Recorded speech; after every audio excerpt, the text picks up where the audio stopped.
సమావేశం అధ్యక్షులు మాండవిజన్ దస్తగిరి గారికి, అలాగే నూతన ఏఐటీసీ జిల్లా ప్రధాన కార్యదర్శి అయినటువంటి లక్ష్మీ బాబు గారికి ముఖ్యంగా నా హృదయపూర్వక మనస్ఫూర్తిగా ఆయనకు అభినందన తెలియజేస్తున్నాను. కాబట్టి ఇప్పటికే అన్ని విషయాలు చెప్పారు. ముఖ్యంగా మనకు సంబంధించినటువంటి ఏఐటీసీ అంటేనే ఎంతో గొప్ప చరిత్ర కలిగినటువంటి యూనియను, పెద్ద కార్మిక సంఘం, మన ప్రజా సంఘాల కార్మిక సంఘాలకు సంబంధించినటువంటి అనేక సమస్యలపైన ఎన్నో పోరాటాలు చేసి ఇప్పటికీ దాదాపు అంటే 140 సంవత్సరాలుగా పోరాటాలు కొనసాగించినటువంటి చరిత్ర ఏఐటీసీకి ఉంది. అలాగే ఇవాళ మన లెనిన్ గారు చెప్పారు, మంచి విషయాలు చెప్పారు. తిరుపతి రాష్ట్ర మహాసభలకు ఖచ్చితంగా పెద్ద సమస్య కాదు. ఇక్కడ నుంచి కర్నూలుకు వెళ్తే ట్రైన్ ఉంది, ఇక్కడ నుంచి తిరుపతి వెళ్తే కూడా ట్రైన్ ఉంది. మరి తిరుపతి రాష్ట్ర మహాసభలకు ఖచ్చితంగా మన ప్రజా సంఘాల కార్మిక సంఘాలకు సంబంధించి అందరూ కూడా, మేము కూడా వ్యవసాయ కార్మిక సంఘం కూడా ఖచ్చితంగా అందరం కూడా కలిపి పెద్ద ఎత్తున మహాసభలు చేపట్టడానికి కృషి చేస్తాం. ముఖ్యంగా మన యూనియన్లకి సభ్యత్వం లేకుండా చాలా ఇబ్బందులు ఉన్నాము.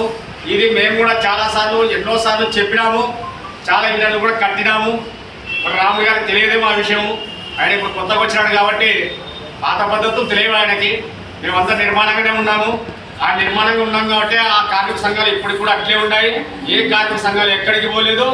మీరు ఏదో అనుకుంటున్నారు కొత్తగా వచ్చిన వాళ్ళకి అదేదో కనిపించదన్నట్ల. అది కాదు కామ్రేడ్, ఇప్పుడు వచ్చినావు, నీ పనేదో నువ్వు చేయి, నువ్వు ఉండవు, నీ కార్మిక సంఘం సంబంధించి ఏం చేసుకుంటావు చేయి, మా సహకారం కూడా నీకు ఉంటుంది. అంతేగాని వేరే మాటలతో నీకు అవసరం లేదు. పాతప్పుడు నువ్వు లేవు, నీకు పని తెలియదు, మేము తీసుకున్నావా లేదా అనేది. అప్పుడు కూడా చేసినాము, అందరం కూడా అడిగినాము, అన్ని రకాలుగా మేము చేసినాము.